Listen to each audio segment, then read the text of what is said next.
하나님이 오늘 우리에게 주시는 말씀은 사도행전 2장 1절에서 4절까지의 말씀입니다. 사도행전 2장 1절에서 4절까지의 말씀인데요. 우리 다 같이 합독하도록 하겠습니다. 사도행전 2장 1절에서 4절 우리 다 같이 합독합니다.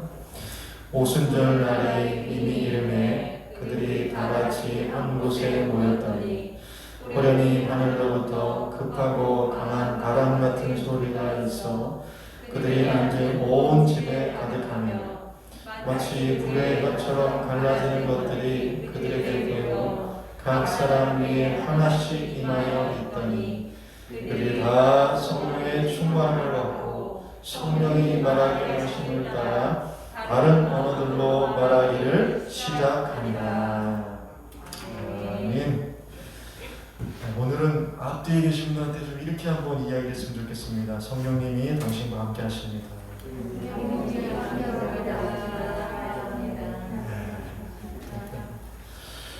오늘 이 자리에도 함께 하시는 줄 믿습니다.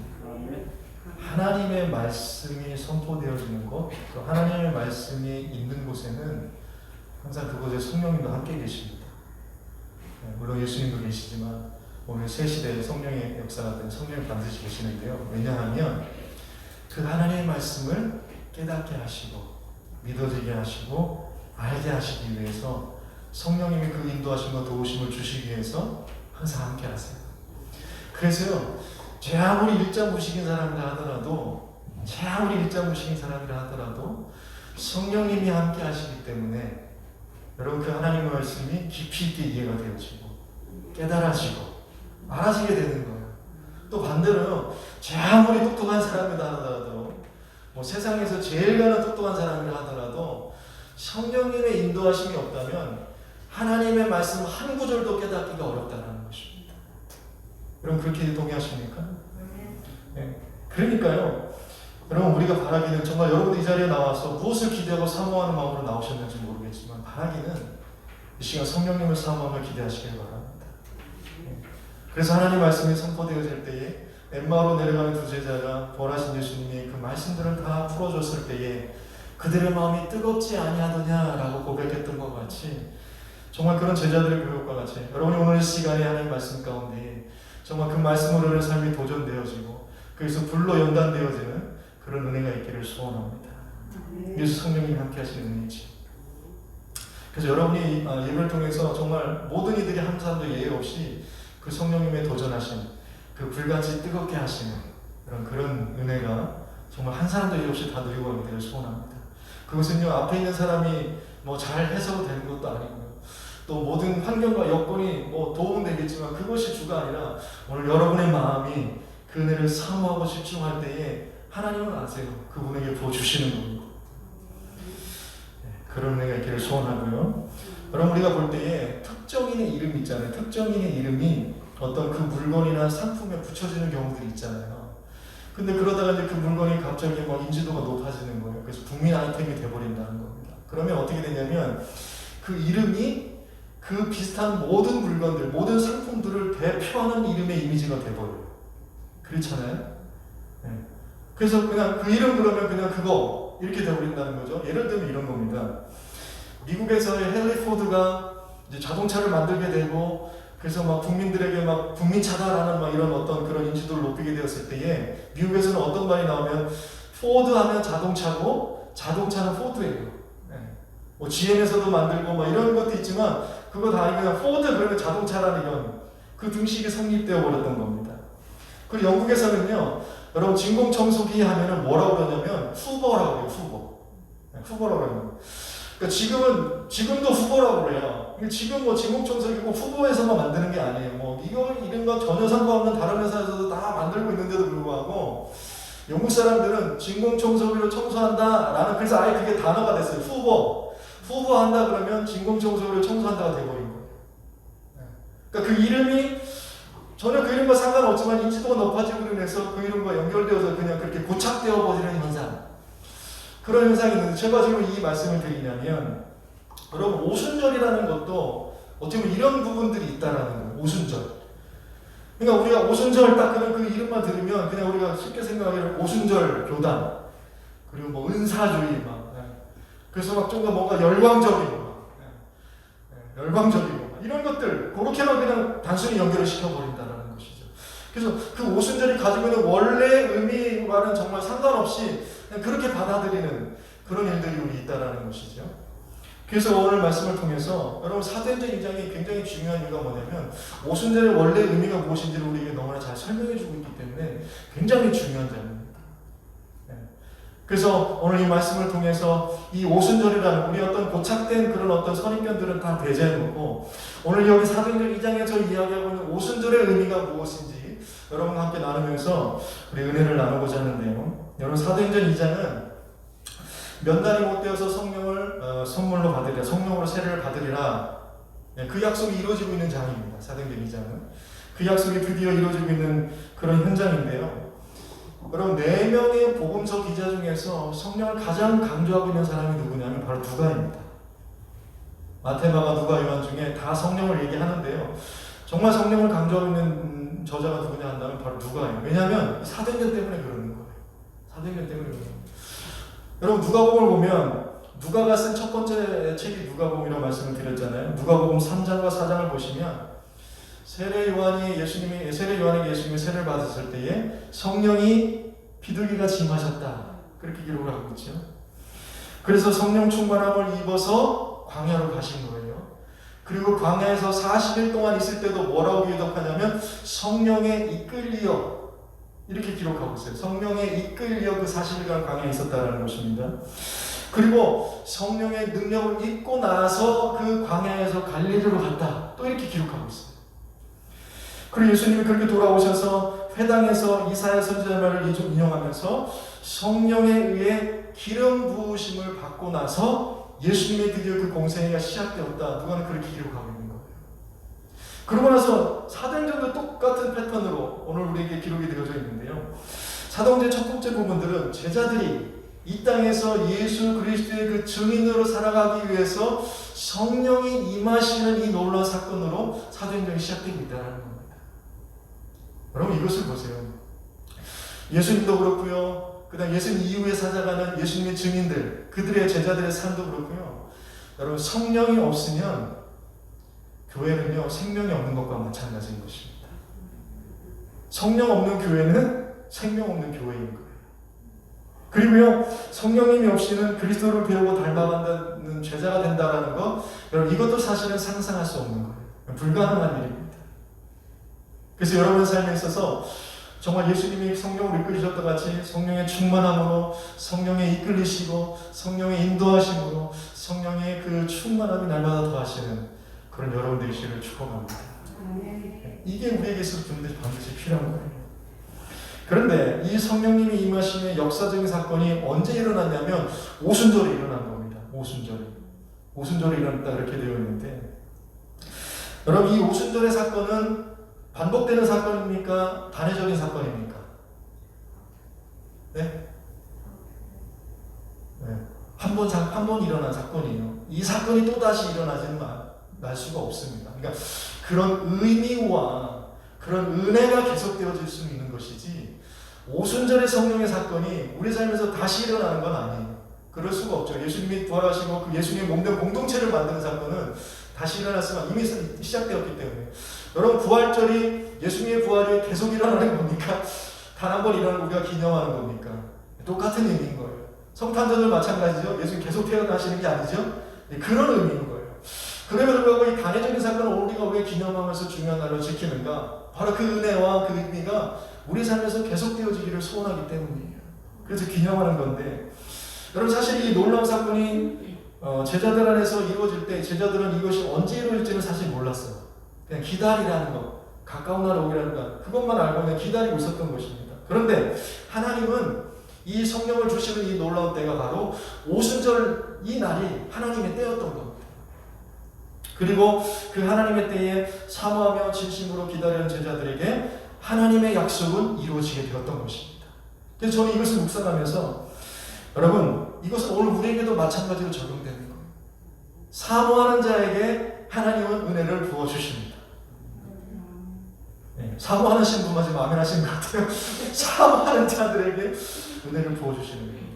참 너무 신기한 것은 이 앞에 서보면은요, 뭐 대중이 뭐 10명이든 100명, 200명이든요 상관없어요. 뭐 그 이상이든 한번 서보면은요 사모하는 사람이 눈에 딱 들어와요. 그렇죠, 원사님. 사모하는 사람이 누구 어떤 분인지, 그러니까 그분만 보고 말씀 전하는 거. 그분만 보고. 하나님 마음도 그렇지 않을까? 사모하는 자에게 하나님은 주시는 겁니다. 그래서 여러분 말씀 보시면 시편 107편 9절 말씀 보면 그가 사모하는 영혼에게 만족을 주시며 줄인 영혼에게 좋은 것을 채워주십니다. 성령을 사모하면 이 시간 하나님은 그 성령을 부어주신다는 얘기예요. 여러분 여기서 사모한다는 말은요, 어떤 말에서 나온 말이냐, 사람의 다리와 연관된 말입니다. 뭐와 연관되냐? 사람의 다리. 그래서 사람이 뭔가를 향해서 걸어가고 있고 막 달려가고 있는 것은 그 사람이 사모하는 거예요. 그렇잖아요. 이게 사모함의 뜻입니다. 여러분 예전 같지는 않지만 블랙 프라이데이 우리가 잘 알잖아요. 막 블랙 프라이데이 되면은 그 전날부터 막 밤새도록 텐트 치고 막 줄 서 있습니다. 그리고 블랙 프라이데이 시간 딱 여는 그 상점문이 딱 열다 그러면 그 상점문이 열리면 어떻게 됩니까? 뉴스로 나오잖아요. 냅다 달리는 거예요. 막 달려가는 겁니다. 사람이 깔려도 달려가는 거예요. TV 사겠다고, 아이패드 사겠다고 막 달려가는 거예요. 여러분 이게 사모한다는 뜻인 거예요. 왜 달려갑니까? 왜 달려가야만 하는 거죠? 왜 줄을 서야만 합니까? 상품이 제한되어 있잖아요. 제한되어 있잖아요. 그러니까 달려가서 빨리 가겠다고 막 달려가는 거예요. 여러분 사모하면 얻을 수 있습니다. 세상에서는 근데 제한이 있기 때문에 사모하더라도 다 얻지 못해요. 경쟁을 해야 됩니다. 달려가야 돼요. 그러나 하나님의 은혜는 무한하시기 때문에 사모하는 모든 이들에게 차고 넘치도록 부어주시고도 남음이 있는 줄 믿습니다. 얼마나 감사해요. 경쟁이 필요 없죠. 사모하면 되는 거예요. 한계치가 없다는 얘기잖아요. 와, 이게 너무 놀라운 얘기인데 한계치가 없다는 거예요. 부어주시는 것입니다. 넘치도록 채워주시는 거예요. 그래서 말하기는 우리의 다리가 여러분 하나님의 약속을 소망하면서 달려가게 하시는 그 성령의 충만함으로 여러분 사도행전에서 열어지고 시작되어진 그 새 역사, 새 시대를 그렇게 살아가게 되는 여러분 복된 인생들이 다 되시기를 예수님 축복합니다. 그러니까 이렇게 사모하면서 기도하고 기다리는 제자들에게 드디어 성령이 임하잖아요. 근데 그 임한 날이 무슨 날이라고? 오순절이었다는 거잖아요. 이 날이 왜 그날이었을까? 하나님의 때가. 그때는 제대로 몰랐지만 우리가 쭉 이제 지나고 보니까 이 날이 과연 그날일 수밖에 없다는 걸 우리는 알게 되는데요. 여러분 6월절 후 첫 번째 일요일부터 50번째 되는 날이 오순절이라고 그러잖아요. 그래서 그 오순절. 그래서 헬라어로는 펜테코스터스라고 해요. 펜테코스터스. 영어로 펜타코스트라고 해서 그 말이 나온 건데 이게 50번째라는 의미잖아요. 그러니까 헬라어로 얘기할 때는 이 오순절을 이렇게 얘기하는 거예요. 오순절이다. 그렇게 부르는 겁니다. 그런데 신명기 16장 16절 말씀 보시면 너희 가운데 모든 남자는 1년에 3번을 꼭 지켜야 되는데 성전에 와서 명절을 지키는데 무교절과 칠칠절과 초막절에 내 하나님 여호와께 택하신 곳에서 여호와를 배웠되 빈손으로 여호와를 배웠지 말고 라고 이야기하고 있어요. 자 여기서 무교절은 어떤 절과 같은 절이냐면 6월절과 같은 말이에요. 6월절과 무교절이 연결되어 있기 때문에. 근데 여기서 말하는 칠칠절이라는 말이 있잖아요. 이 칠칠절이 말하자면 지금의 그 헬라로 얘기하는 무슨 절이냐면 오순절이에요. 이 칠칠절이라는 말은 히브리어로 샤보트라는 말인데요. 이 샤보트라는 말은 뭐냐면 여러 주일이라는 뜻이에요. 여러 주일. 윅스라는 뜻이에요. 그래서 7일의 한 주간이 7번 반복된 그 다음 날 77, 49, 그 다음 마지막 날 한 날이 50번째 되는 날이잖아요. 근데 그 날을 칠칠절로 지키는데 아니 왜 그러니까 유대인들은 이 오순절을 그러니까 칠칠절이라고 부르는 거예요. 헬라어로는 오순절, 펜테코스터스라고 하지만 히브리어로는 샤보트, 칠칠절이 되는데 왜 그럼 이 사람들이 히브리인들이 이 날을 절기로 지키는 것인가? 여러분 말씀 보기를 원하는데요. 출애굽기 23장 6절을 보시면 뭐를 지키라고 되어 있습니까? 맥추절을 지키라. 이는 내가 수고하여 밭에 뿌린 것의 첫 열매를 거둠이니라 이렇게 되어 있어요. 그리고 여러분 이 맥추절이 뭐냐면 출애굽기 34장 20절을 보니까 칠칠절 곧 맥추의 초실절을 지키라 되어 있죠. 그러니까 이 맥추절은 뭐냐면 칠칠절이에요. 그리고 이것이 말하자면 오순절인 거예요. 아니 왜 이렇게 성경 이름을 여러 가지를 해놔가지고 헷갈리게 만들어놓을까?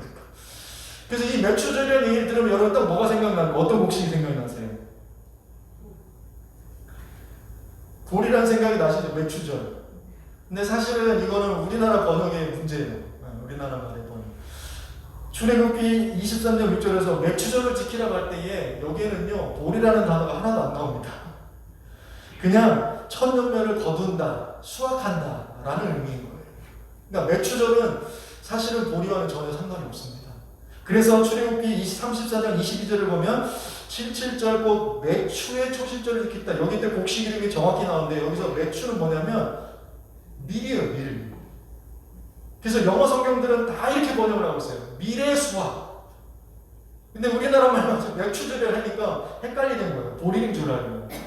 여러분 이 77절은요 보리와는 전혀 상관이 없습니다. 그러니까 유대인들의 고대 레위기를 저번에 얘기하면서 말씀드렸잖아요. 77절은 밀의 첫 수확, 밀을 첫 수확하는 그 절기를 기뻐하면서 드리는 절기인 것입니다. 그러니까 매추절하고 이 보리하고는 전혀 상관이 없는 거예요. 헷갈리시면 안 되는 겁니다. 그리고 레위기를 강의할 때 여러분 7대 절기에 대해서 여러분 말씀드린 적이 있어요. 7대 절기를 얘기했을 때 6월절 지나고 안식 후 첫날 되는데 그때를 무슨 절기로 지켜라? 레위기 23장을 보니까 그때가 무슨 절기라고 했냐면 초실절로 지켜라 이렇게 되어 있어요. 첫 단을 여호와께 드리는 초실절로 지키라 이렇게 되어 있습니다. 여기서 말하는 초실절은요 이게 바로 보리를 거두는 초실절이에요. 6월절 지나고 안식 후 그 첫째 되는 날 그 초실절은 보리의 첫 수확 그것을 거두는 초실절인 겁니다. 그러니까 매추절, 초실절 뭐 이것들이요 이제 잘 정리가 혼동 없이 정리가 되셔야 되는 거예요.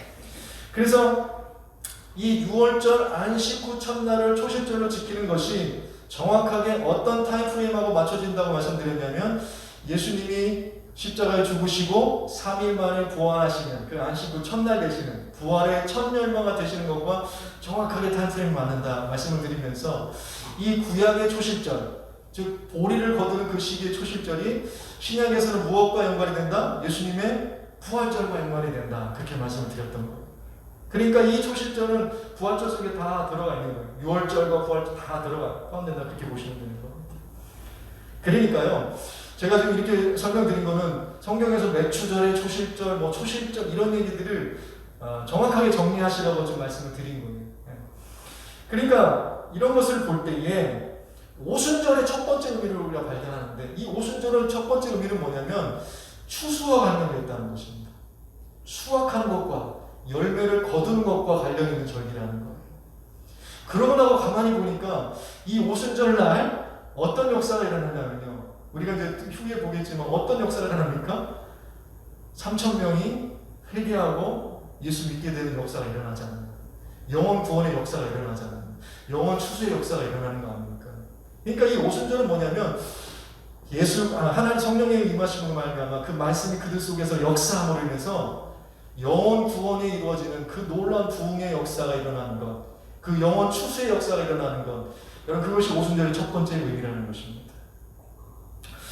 그리고 두 번째 의미는요, 이 오순절이 또 다른 의미가 있는데 신구약 중간기라는 게 있습니다. 여러분 신약과 구약 사이에 중간기라는 게 있거든요. 신약과 구약 사이 이 기간을 약 400년이라고 그러는데요. 이 기간이 어느 때인지 정확히 모르지만 이 기간이 지날 때쯤에 이 오순절을 또 뭐라고 해서 이제 유대인들이 지키게 되냐면 여러분 이스라엘 백성들이 6월절을 지나고 50일째 되는 날에 어디에 도착하냐면 시내산에 도착하게 돼요. 시내산에 도착하게 되고 그 시내산에서 어떤 일이 일어집니까? 모세가 하나님의 율법을 받게 되는 일이 일어나는 거예요. 그래서 이날을 여러분 유대인들이 이제 이 오순절을 뭐라고 지키냐면 율법에 받은 기념일로 지키는 거예요. 하나님으로부터 율법을 받은 날. 굉장히 중요한 날이겠죠. 그래서 그러니까 이 오순절은 이제 또 다른 어떤 의미가 있냐면 두 번째 의미는 뭐냐면 율법을 받은 것을 기념하는 절기가 오순절이라는 겁니다. 여러분 이것이 신약과 어떻게 연결되는가? 선지자의 예언 중에서요 새 언약에 대한 하나님의 약속이 두 가지가 있습니다. 말씀을 보시면 에스겔과 그 다음에 예레미야 말씀인데 에스겔서 36장 26절에서 27절 말씀으로 이런 말씀이 있어요. 또 새 영을 너희 속에 두고 새 마음을 너에게 주되 너희 육신에서 굳은 마음을 제거하고 부드러운 마음을 줄 것이며 또 내 영을 너희 속에 두어 너희로 내 윤례를 행하게 하리니 너희가 내 규례를 지켜 행할지라. 이 첫 번째 약속인데 이게 무슨 말씀이세요? 내 영을 너희 속에 두겠다는 약속입니다. 그렇죠? 하나님의 영을 너희 속에 두게 해서 내 윤례를 행하게 하시겠다는 거예요. 그리고 예레미야 31장 33절 말씀 보면 그러나 그날 후에 내가 이스라엘 집과 맺은 언약을 이루하니 이것이 새 언약인데요. 그 언약이 무엇인가? 곧 내가 나의 법을 그들의 속에 두며 그들의 마음에 기록하여 나는 그들의 하나님이 되고 그들은 내 백성이 될 것이라 여호와의 말씀이니라. 자, 두 번째 약속은 뭡니까? 내 영을 그 속에 두는데 그 영이 그 속에서 무엇을 하신다는 거예요? 하나님의 말씀을 기록하신다는 거죠. 사실 이 두 가지는 동일한 얘기를 하고 있는 건데요. 성령님이 우리 마음에 임재하시고 우리 마음에 오게 되시면 그 성령님이 하시는 중요한 일이 무엇인가? 바로 하나님의 말씀을 과거에는 구약에는 돌판에 새겼지만 오늘 신약시대는 어디 판에 새긴다는 겁니까? 우리의 마음판에 새긴다는 거죠. 마음판에 새겨주신다는 거. 이게 성령님이 하시는 놀라운 약속입니다. 그러니까 율법을 받은 오순절이라는 것이 이 신약의 의미와 굉장히 잘 맞아떨어지는 거예요. 너무나 잘 어울리는 거예요.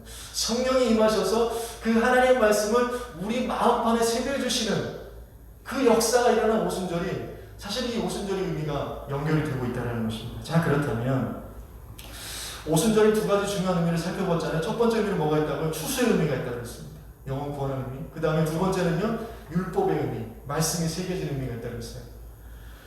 그러니까 이것을 볼 때에 여러분 초대교회, 교회의 시작은 중요한 무엇으로부터 시작되고 있냐면 하나님의 말씀으로 영혼 구원하기 위한 것으로 성령 충만함이 임하고 있었다는 거예요. 이것이 교회가 감당해야 되는 아주 중요한 것입니다. 하나님의 말씀으로 영혼 구원하는 일, 그 일이 이루어지고 그 일이 계속되어지는 것이 바로 여러분 예수님이 그 몸된 교회에 해야 될 일이고요. 하나님의 교회를 통해서 기대하시는 일입니다. 여러분 우리 다음 교회도 다른 거 다 못해도 괜찮아요. 그렇잖아요? 뭐 각자 특색이 있고 뭐 다 다른 그거 뭐 존중합니다. 다른 거 다 못하더라도 이거 하나만큼은 반드시 해내야 돼요. 이거 못하면 그냥 사람이 없어지는 게 나아요. 그게 뭡니까? 하나님의 말씀으로 영혼 구원하는 일이에요. 그게 오순절하고 너무나 잘 맞아떨어지는 거 아닙니까? 그러니까 오순절 날이 예수의 몸된 신약의 교회 공동체가 시작되기에 너무나 적합했던 날입니다. 연결이 되십니까? 그래서 이 날에 일어났던 초자연적인 현상은 하나님의 말씀이 우리의 마음판에 새겨짐으로 인해서 일어나는 영혼 구원의 역사가 그리스도의 몸된 교회 공동체를 통해서 시작하게 하셨음을 보여주는 표적이었다는 거예요. 그러니까 우리가 단순히 이걸 은사주의적으로만 이해할 게 아니라 정말 몸된 주의 공동체를 통해서 교회 공동체를 통해서 하나님의 구원의 역사를 이루기를 원하시는 그 하나님의 표적이었다는 것입니다. 여러분 이것이 교회 공동체의 새로운 시작이었고 새 역사의 출발점이었던 것입니다. 그래서 이 새 시대, 새 역사를 열고 있는 이 표적을 우리가 살펴보면 아 그렇구나. 교회 공동체가 뭐에 집중해야 되는가를 우리는 알게 되는 거예요. 알게 되는 거예요. 그러니까 이 날이 정말 너무나 중요한 날이거든요. 사실은 뭐 교회 생일이다라고 얘기할 정도로 그런 날인 것이지 않습니까? 그래서 여러분 이 표적들을 통해서 우리가 살펴보면서 그 의미들을 우리가 정리해 보기를 원하는데요. 우리 본문 2절을 보시면 호련히라고 시작되고 있는데 여기서 호련히라는 말은 갑작스럽다는 얘기입니다. 갑작스럽다는 얘기예요. 하나님의 위대한 역사 속에서 정말 위대한 사건이 뭐 갑작스럽게 일어나는 거예요. 갑작스럽게.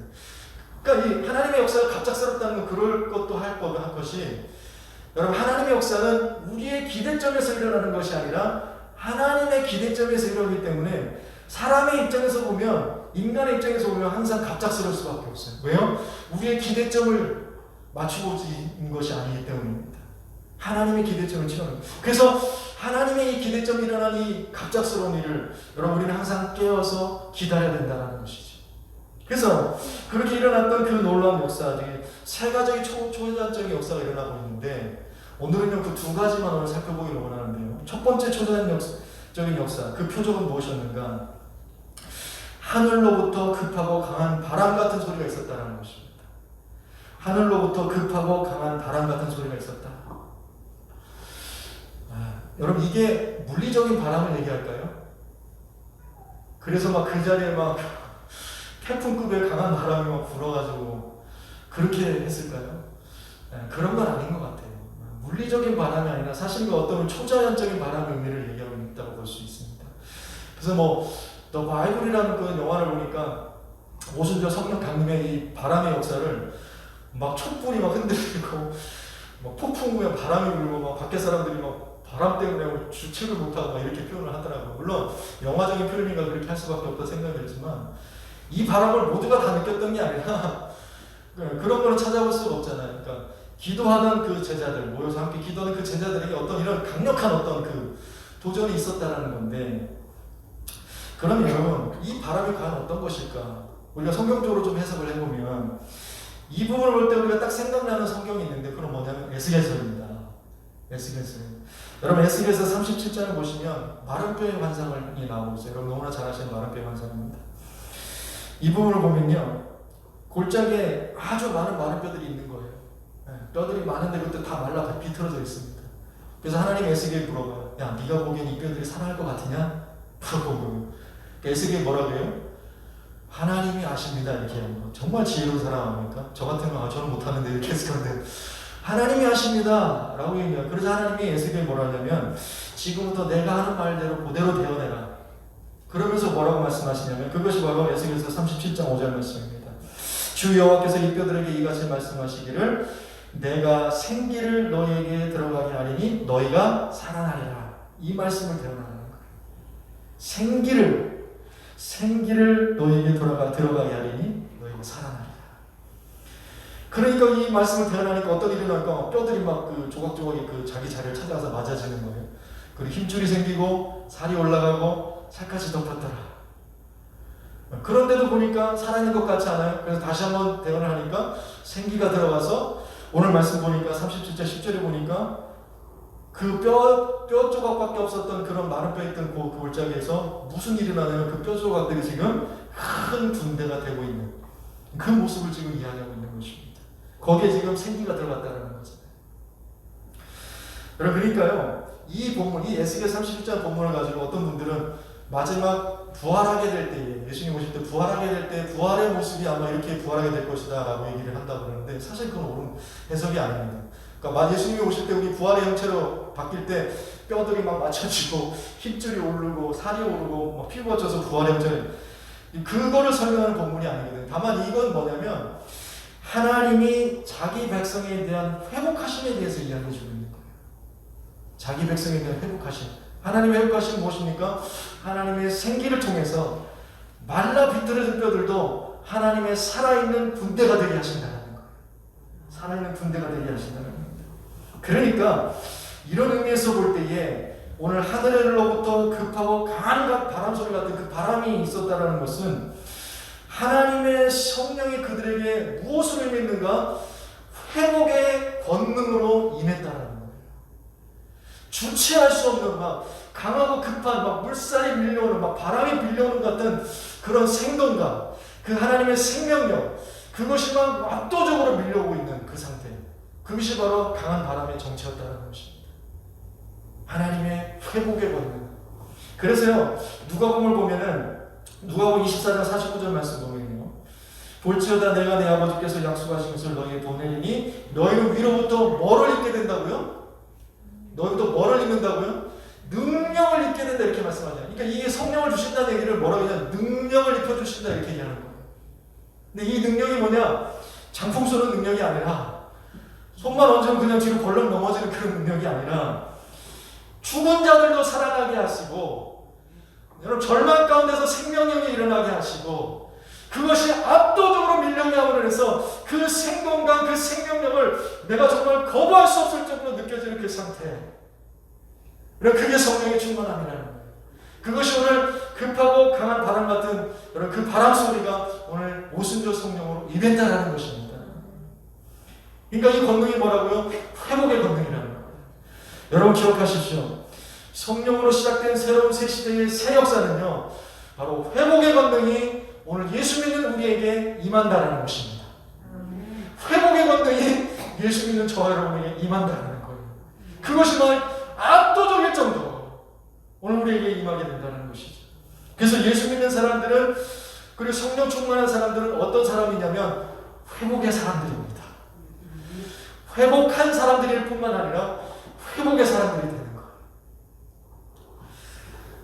사람은 절대로 쉽게 변하지 않는다. 맞는 말입니다. 절대로 쉽게 변하지 않더라고요. 저도 그렇고 교회를 보면요, 정말 쉽게 변하지 않아요. 그런데 그 쉽게 변하지 않는 사람들요, 성령님은 변화시키십니다. 옆에 분들 한번 보십시오. 성령님의 역사가 보이죠? 저를 보세요. 성령님의 역사가 보여요. 성령님의 역사는, 그래, 맞아요. 쉽게 변하지 않아요. 사람들은 쉽게 그런데요, 여러분, 우리가 성령 안에 있을 때 그런 사람도 변한다는 거예요. 하나님을 향해서 시선이 바뀌어진다는 것입니다. 이게 오순절 성령의 강한 바람의 역사입니다. 그 압도적인 것, 사람이 할 수 없지만 하나님이 해내시는 그 생명력, 그 생동감. 그러니까요, 성령 충만한 예수 믿는 사람은요, 그 사람이 어떤 자리였든 간에, 그게 전쟁의 자리든 간에, 절망의 자리든 간에, 죽음의 자리든 간에, 고통의 자리든 아픔의 자리든 간에, 성령 충만한 하나님의 회복의 사람들이 있는 것에서는 어떤 역사가 강하게 일어나냐면 회복의 역사가 강하게 일어나는 거예요. 생명의 역사가 일어나는 거예요. 그러니까 여러분, 지금 이 땅에 정말 필요한 게 여러분 교회이고 성령 충만한 예수 믿는 사람들입니다. 물론 교회가 욕을 얻어먹고 있고 잘못한 것도 있습니다. 우리가 그것들이 우리 속에 있는 들보를 보고 회개함으로 뿌려낼 일입니다. 그럼에도 불구하고 우리가 교회를 포기하지 말아야 되고, 우리가 정말 예배를 포기하지 말아야 되고, 우리가 정말 예수 믿는 것을 포기하지 말아야 하는 이유가 여기 있는 거예요. 오늘 우리 회복된 우리를 통해서 하나님은 하나님의 나라를 다시 한번 회복하기를 기대하시기 때문입니다. 여러분 기억하십시오. 여러분요, 회복의 사람들입니다. 회복의 사람들입니다. 그래서 절망과 고통이 감사와 기쁨이 있게 되는 이 권능, 이건 우리 힘으로 되는 게 아니더라고요. 이 성령의 능력, 이 압도적인 능력, 여러분, 이것이 성령 충만의 표지인 것입니다. 사랑하는 성도 여러분, 그런데 더 놀라운 것은 이런 기적은 아직도 끝나지 않았다는 것입니다. 지금도 여전히 우리의 영혼을 회복시키시고, 우리의 질병을 회복시켜주시고, 우리의 가정을 회복시켜주시고, 우리의 공동체와 사회를 회복시키시기를 원하시는 이 회복의 권능이 여러분, 저와 여러분에게 충만하게 되기를 예수님을 축복합니다. 이게 오순절 첫 번째 표적, 그러면서 이 오순절의 그 영적인 의미와 너무나 연관이 잘 되는 거잖아요. 그러면서 우리가 두 번째 표적으로 넘어가 보는 겁니다. 그러면 이 회복의 권능, 이 능력 다음으로 언급되고 있는 두 번째 표적은 뭡니까? 불의 광영 아닙니까? 불의 혀 같은 것이 막 보니까 한 사람 다 사람 위에 그 머리 위에 있다는 걸 본다라는 거 아니에요? 청각적인 요소와 시각적인 요소를 다 보고 있는데 이것이 무엇을 의미하는가? 정말 그 사람들 위해서 막 불이 막 타고 있었을까? 그러니까 물리적인 불이 아니라는 걸 우리가 또 여기서 알 수 있잖아요. 어떤 영적인 의미에서 이 불이 그들에게 지금 임하고 있다는 걸 보고 있는 겁니다. 그리고 단순히 뭐 감각적으로 막 그 몸이 막 뜨거워졌다, 막 몸에 온도가 올라갔다, 막 혈압이 올랐다, 이거를 얘기해 주는 건 아닌 것 같아요. 그럼 이건 무엇인가? 여러분, 성경에서 불은요, 대체적으로 여러 가지 의미가 있지만 오늘 여기서 말하는 의미는 정결의 의미가 있다고 볼 수 있습니다. 정결의 의미. 이 정결케 하시는 역사가 각 사람에게 임하는 것이 우리가 보여지게 됐다는 것이죠. 여러분, 이것이 어떤 이미지와 같은 어떤 장면과 이렇게 오버랩이 되냐면요, 이사야 선지자를 한번 보십시오. 이사야 선지자. 이사야 선지자를 보면 이사야 선지자가 성전에서 하나님의 영광을 보게 되잖아요. 그러니까 이사야 선지자가 뭐라고 고백하냐면, 그때 내가 말하되 화로다 내가 망하게 되었도다. 나는 입술이 부정한 사람이요 나는 입술이 부정한 백성 중에 거주하면서 만군의 여호와이신 왕을 배웠습니다. 이렇게 된 거예요. 그러니까 하나님의 영광을 전하기 위해서 내 입술이 부정합니다. 나는 정말 부족한 사람이다. 부정한 사람이다. 이게 고백이 되더라는 거예요. 그러면서 6절 보십시오. 그때에 그 스랍 중에 하나가 부젓가락으로 제단에서 집은 바 핀 숯을 손에 가지고 내게로 날아와서 그것을 어디에 대는 겁니까? 그 부정한 내 입술에 대어 이르되 보라, 이것이 내 입에 닿았으니 내 악이 제하여졌고 내 죄가 사하여졌느니라. 제단 숯불이 그 입술에 닿아서 그 부정한 죄가 다 사하여졌다는 말 아닙니까? 그러니까요, 이날 제자들에게 임한 불의 역사는 이사야의 경우같이 저들을 정결케 하시는 역사였던 거예요. 오순절날 막 그 압도적인 그 하나님의 그 강력함, 그 회복의 역사 이후에 그 회복의 역사는 그럼 또 무엇을 동반하게 되는가? 정결케 하신 역사를 동반하고 있었다는 것입니다. 이게 성령의 역사인 것이지요. 여러분, 다윗이요 우리아의 아내 바세바를 범한 후에 나단 선지자가 꾸짖지요. 꾸짖으면서 그 나단 선지자 앞에서 자신의 죄를 고백하면서 다윗이 뭐라고 얘기하냐면 시편 51편 9절로 10절 말씀인데요. 주의 얼굴을 내 죄에서 돌이키시고 내 모든 죄악을 지워주셔서 하나님이여 내 속에 정직한 마음을 창조하시고 내 안에 정직한 영을 새롭게 하옵소서, 이렇게 얘기했던 거예요. 그러니까요, 성령 충만의 능력은 무엇인가? 정직한 마음을 창조하시고 내 안에 정직한 영을 새롭게 하시는 정결의 능력인 것입니다. 오순절 성령의 강력한 역사는요, 그 어떤 죄도 다 정결케 하시는 성령님의 역사입니다.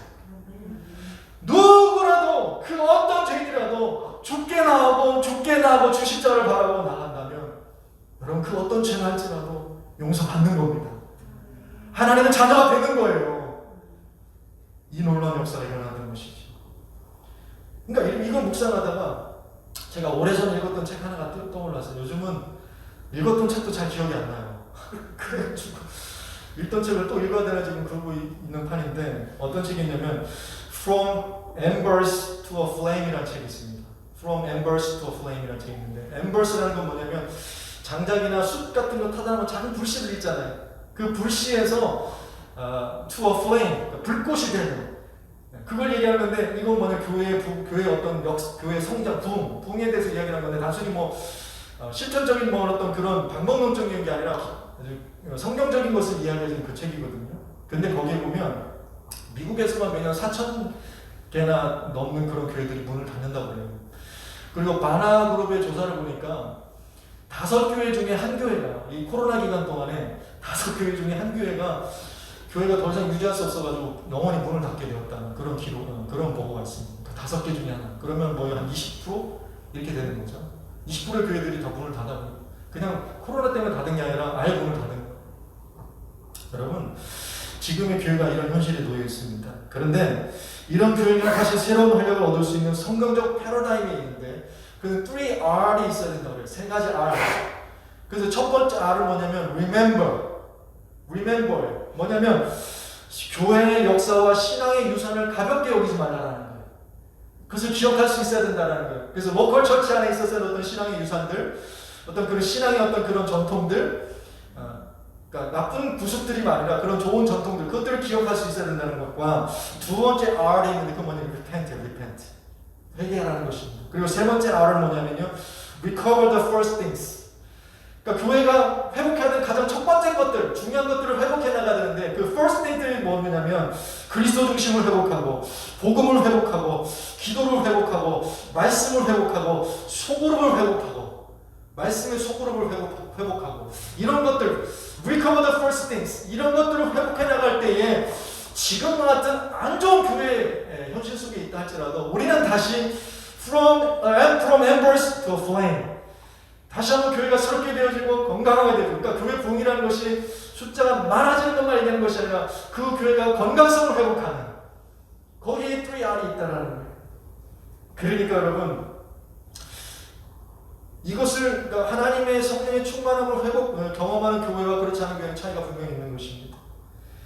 어떤 교회가 그것을 경험하는가? 정결케 하시는 성령님의 능력이 충만한 교회가 건강하게 회복되는 교회가 될 수 있다는 거예요. 여러분 기억하십시오. 하나님의 계획은요, 사도행전의 오순절 그날이나 지금이나 동일하게 성령의 충만함으로 교회를 다시 회복하기 위해서 우리가 하나님 앞에 회개의 무릎을 꿇기를 원하신다는 것입니다. 그러고 보면 요즘 시대에 교회에서 많이 사라지고 있는 것이 사실은 회개의 메시지인 것 같아요. 사람들이 싫어하니까. 회개의 메시지 하는 사람도 좋진 않아요. 그냥 듣기 싫어하는 거죠. 근데 하나님은요, 회개를 통해서 다시 한번 새롭게 회복하기를 원하고 계십니다. 여러분 계시록에 보면 라오디게아 교회가 나오잖아요. 라오디게아 교회가 굉장히 부유한 교회라고 나옵니다. 여러분 부유한 교회 또 한 가지 있는데 사대교회도 굉장히 부유한 교회. 사대교회는 뭐 때문에 부유했냐면 거기서 금이 나왔거든요. 근데 라오디게아 교회는 이 사대교회보다 더 부자인 동네예요. 왜냐하면 뭐가 발전했냐면 금융업이 발전되어 있기 때문입니다. 라오디게아 교회는. 그러니까 지금은 말하자면 월스트리트, 같은 데가 라오디게아 교회였던 거예요. 여러분 이스라엘하고 지금 팔레스타인과 전쟁이 일어났잖아요. 근데 막 하마스가 막 수천 개 포탄을 막 쐈는데도 이스라엘 아이언돔 해가지고 미사일 다 막아냈잖아요. 몇 개만 빼놓고. 그러면서 야, 저 이스라엘은 저렇게 많은 미사일을 돈이 없어서 다 저렇게 쏴댈까? 이스라엘이요 금융이 굉장히 선진국 수준이고 아주 우수하고요. 뿐만 아니라 세계 흩어진 유대인들에게 비공식적으로 이렇게 자금을 조달받는데요. 이스라엘은. 굉장히 부자하니까 돈이 굉장히 많은 나라예요. 그러니까 잃어버린 나라도 되찾는 거 아닙니까? 그러니까 라오디게아가 그런 거예요. 굉장히 부자예요. 부족함이 없는 나라, 없는 그런 도시였던 거예요. 그런데 그런 교회를 향해서 책망을 하시는데 뭐라고 책망하시냐면 요한계시록 3장 15절 말씀인데요. 내가 내 행위를 아노니 내가 차지도 아니하고 뜨겁지도 아니하도다. 내가 차든지 뜨겁든지 하기를 원하노라. 가만히 보니까 너 감정이 차든지 뜨겁지 하라는 게 아니라 네 행위를 보니까 행위가 지금 미적지근하다는 거예요. 행위가 차지도 않고 뜨겁지도 않다는 거예요. 미적지근하다는 것입니다. 그러면서 이것을 제대로 회복하려면 세 가지를 사야 되는데 무엇을 사야 되느냐? 불로 연단한 금을 사고 흰옷을 사고 안약을 사라 이렇게 되어 있어요. 그러면 여기서 말하는 흰옷을 사라는 게 뭡니까? 너희 교회 공동체가 정결한 교회 공동체가 되어야 된다 말씀해 주고 있던 거예요.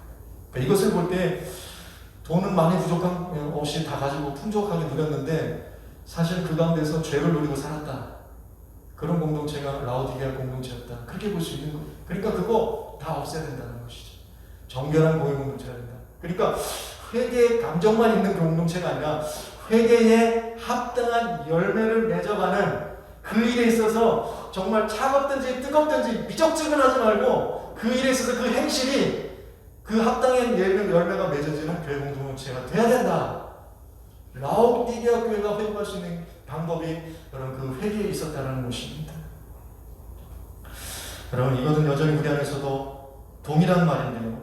우리가 정말 계속해서 성령으로 충만하고 회복하는 새 시대, 새 역사가 일어나는 그런 교회 공동체가 되기를 원한다면 우리 안에 정결케 하시는 그 회개 역사가 날마다 일어나야 되는 줄 믿습니다.